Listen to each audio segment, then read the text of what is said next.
How's it going, everyone? Calum here, and today we're going to be talking about Madagascar Kartz on the PlayStation 3. And before we hop into this, if you do enjoy this video, hit the like button, subscribe button down below for more video game reviews and more PS3 content. There's definitely going to be some more PS3 reviews coming up on the channel. But let's go ahead and talk about Madagascar Kartz. So Madagascar Kartz is a game I actually grew up with. I did not grow up with the PlayStation 3 version of this game. I grew up with the Nintendo DS version of this game. And I have a lot of fond memories of it. And I will say, this is not the best karting game out there. It's not super in-depth. There's not any customization or anything like that. It's pretty simple, pretty plain. Each character has their own kart. Their kart is unique to that character, and that's what you use. Each character has some stats, and the stats actually do matter quite a bit, I will say. Some of the characters are really slow, and some of the characters can't handle at all. So the stats are kind of important for this game too. But other than that, it's pretty basic. It's just select your character, go play a Grand Prix, beat the Grand Prix, and you unlock the next Grand Prix. And you also unlock the next, CC number. You start off with 50 CC, and it goes all the way up to 200 CC mirrored. And there's not a whole lot of tracks either. There's only 3 tracks per Grand Prix, and there's only 3 Grand Prix per CC. So only 9 tracks total. Not great, if I'm being honest. But I do like this game still. If you can get this cheap, I think that's the biggest thing about this game. If you can get it cheap, it is a fun game. It probably will not be your favorite kart racing game. It probably will not be the best kart racing game you've ever played. There's a lot better kart racing games than this. But if you like DreamWorks characters, you'll probably enjoy this. There's a lot of Madagascar characters in this, of course. You got Alex, you got Marty, you got Melvin. I think, is it Melvin? Is that his name?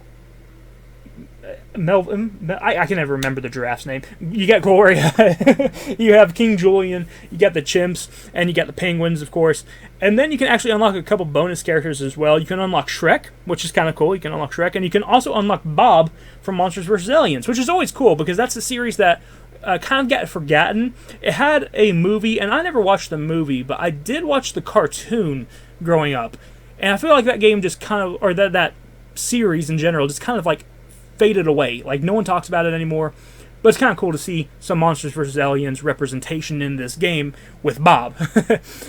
Each character has one unique ability that they can pick up and get randomly in an item box, and it's a pretty powerful ability, so if you get far behind, it will most likely give you that, and it will help you get to the front really, really quick.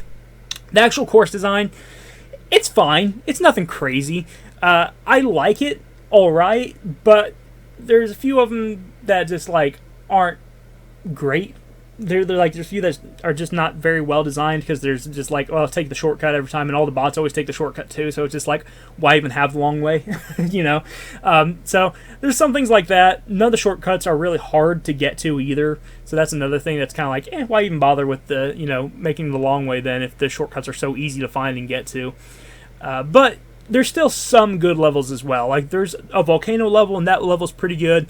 And then the final cup has 2 of the best levels because it has Shrek Swamp, which is a really good level, and it also has the Monsters vs. Aliens spaceship. And that spaceship level is really cool, and it's really good. I really enjoyed that one. You can unlock all of the characters in this game very, very quickly. You can unlock them. I think I unlocked every single character in 2 hours of playing this game. And it was pretty easily, honestly.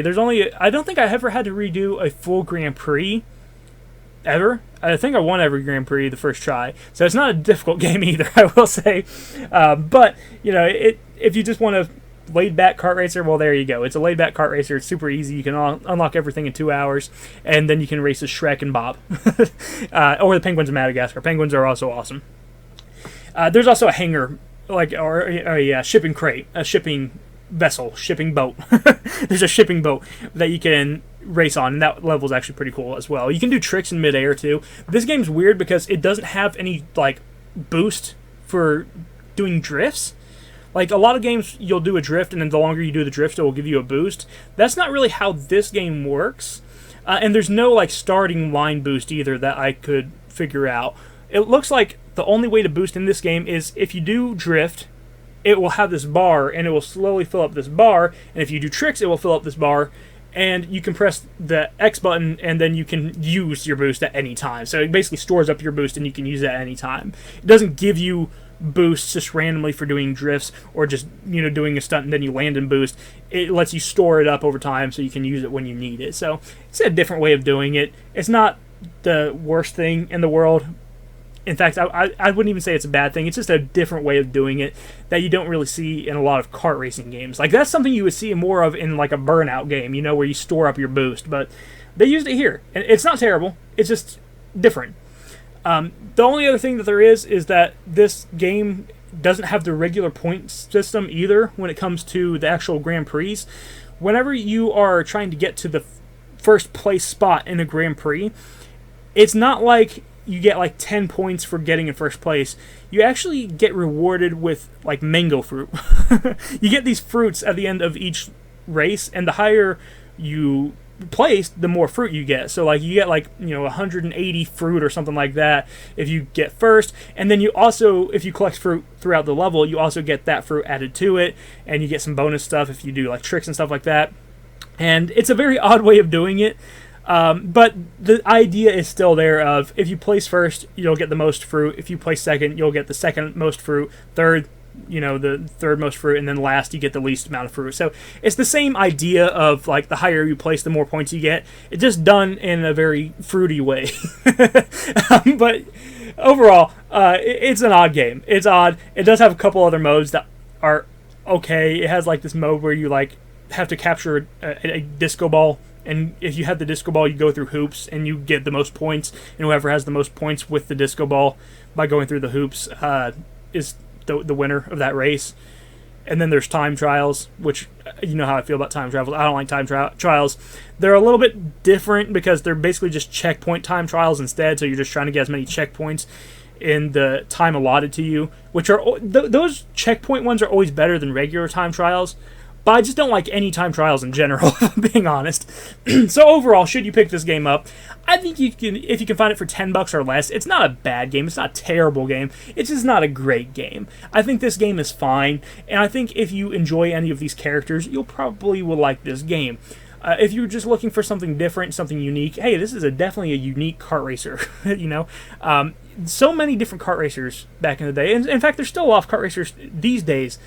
Just for some of the most random things. Like, Madagascar seems like such a weird game to get a kart racer, but it got one, and it's not terrible. So go check out Madagascar Karts if you can find it for cheap. I'll talk to you in the next video. You have a wonderful day. Bye-bye.